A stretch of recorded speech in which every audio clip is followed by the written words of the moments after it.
I love it when rappers put in these Easter eggs for real hip-hoppers who have been here and know these hip-hop stories. Hey, what's up, y'all? Welcome to Brews and Reviews. It's Knowledge, and today I'm reviewing Marlon Craft's How We Intended, and I am sipping on a Moose Drool. That's a brown ale coming in from Montana at 5%, the Big Sky Brewing Company there. This is their flagship beer, a very good one, so let's see how good this album is. Let's go.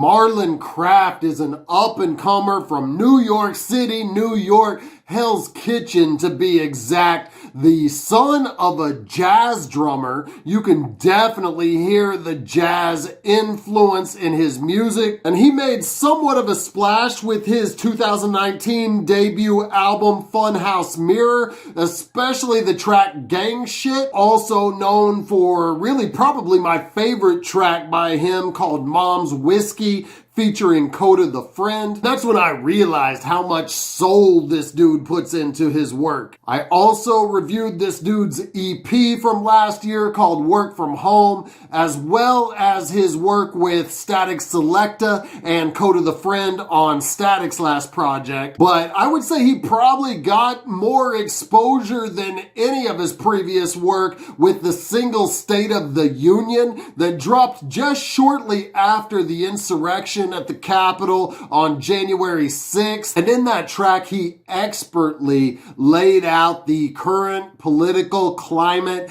and social problems in America right now. Some of his best work lyrically, and that song deserves a lot of exposure. I was really looking forward to it being on this album, but sadly, for some reason, he chose not to include it. 2020 intro opens things up. We are hit with a bass guitar riff and some piano chords that serve as the lead instrumentation for this beat. And I think this was the single to promote the album. A video dropped on the same day that the album dropped. And there's all kinds of subtle wordplay here with Craft essentially saying that he doesn't mess around when it comes to his success. And these aren't necessarily bars that'll have you going, ooh, and having to rewind it right away, but it's something that'll make you think on what he's saying. For example, he says, Craft never speak to just one old faction. That picture's incomplete. That's a demo graphic. Just speaking to one faction would be speaking to a demographic,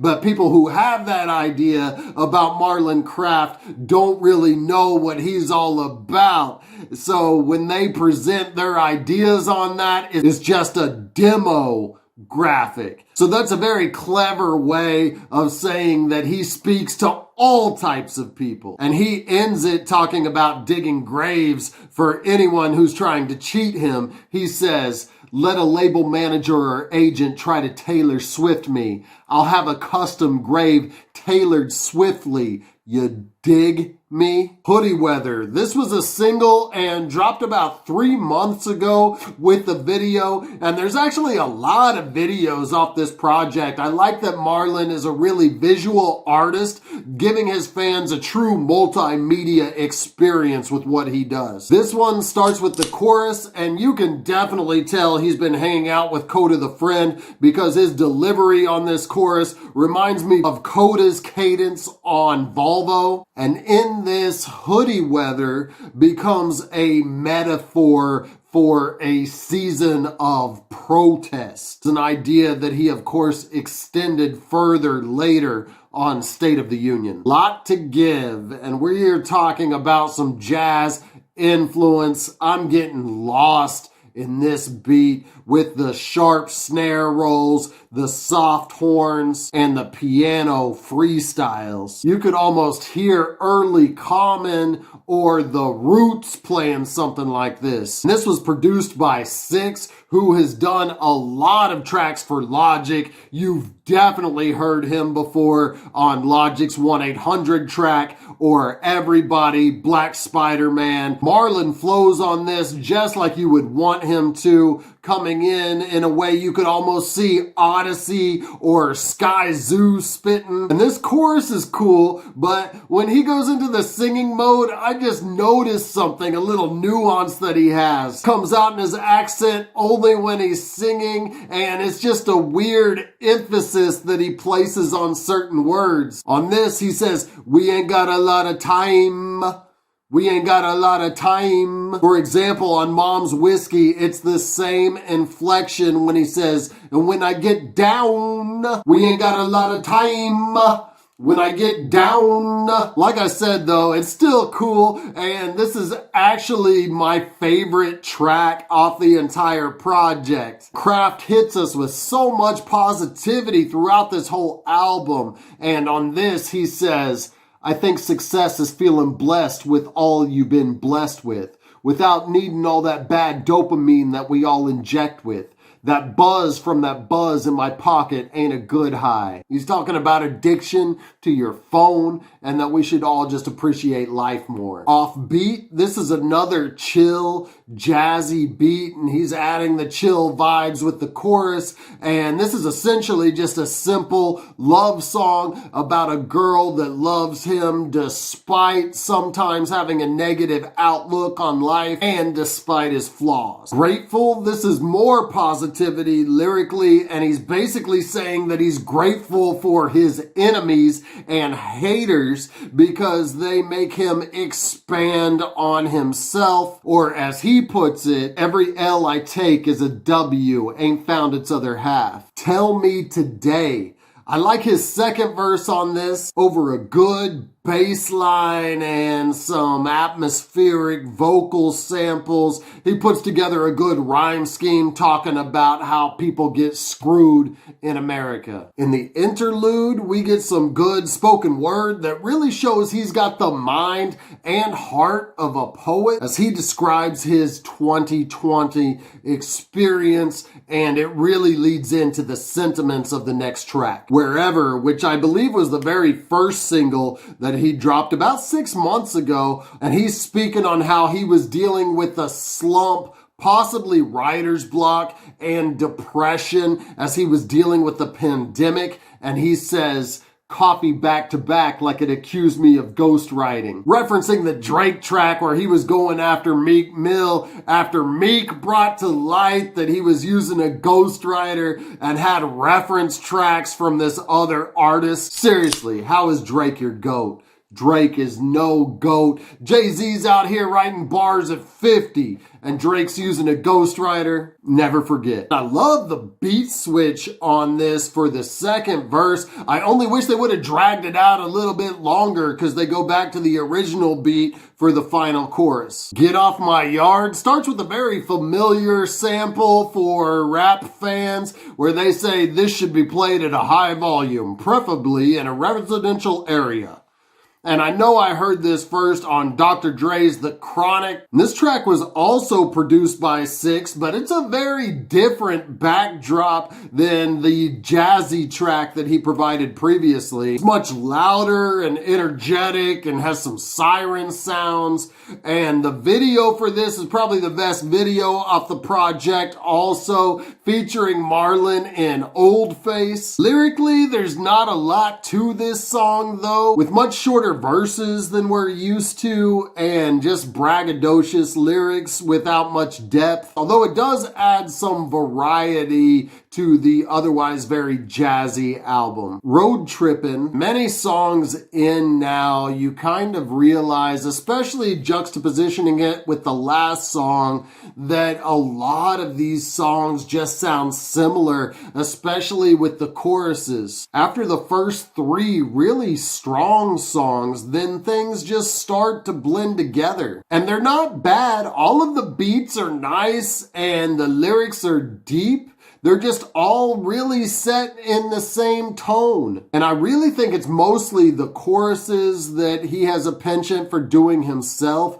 And I think he needs to bring some guest appearances in or just let a producer do something with the chorus to add a little variety to the project. But then we get Workin' Man, so right on cue, there is a posse cut to break up the monotony that we've been hearing so far. And the beat is different as well. It's very minimalist to allow these dudes to spit their bars. Also right on cue, Marlon's verse is about swinging on his critics, his online critics at that. And here I am giving a little criticism online. Don't come after me, Marlon. I think you're dope overall, and I'm giving this album a good rating in the end. I just gotta say what I gotta say. Oswin Benjamin comes in next, killing his 16, and he references the Red Wing jersey Pac was wearing when he got out of jail and was spitting on reporters.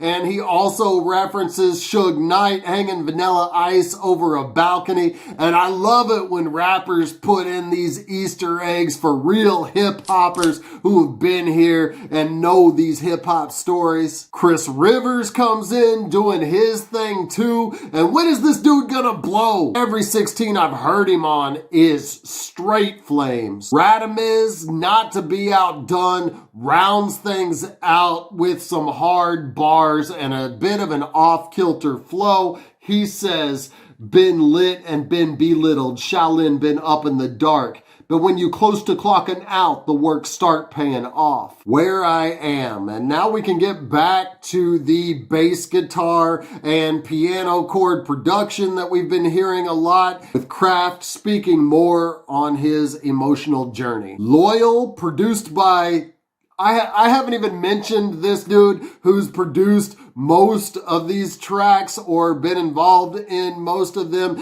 that's providing this jazzy backdrop for Marlon Craft, because I don't know how to pronounce his name. Is it XmΔne? I don't know. This dude has a PlayStation button in his name. I don't know how to pronounce it. He can produce though, and he creates a very introspective track here, bringing in some string synths. And Katori Walker comes in with all kinds of hungry energy for his guest spot. Lookin Up. And normally I would say that Craft's strength is the more up-tempo flows, but he slows it down here, allowing himself and us, the listener, to get a bit of a breather and focus a little more on his meaningful lyrics. He says, and this is for the ones that died before they fathers, for they causes, fuck a forefather, this for George and Brianna. Malz Monday, the guest appearance here, also isn't mincing words about what they are talking about. He says,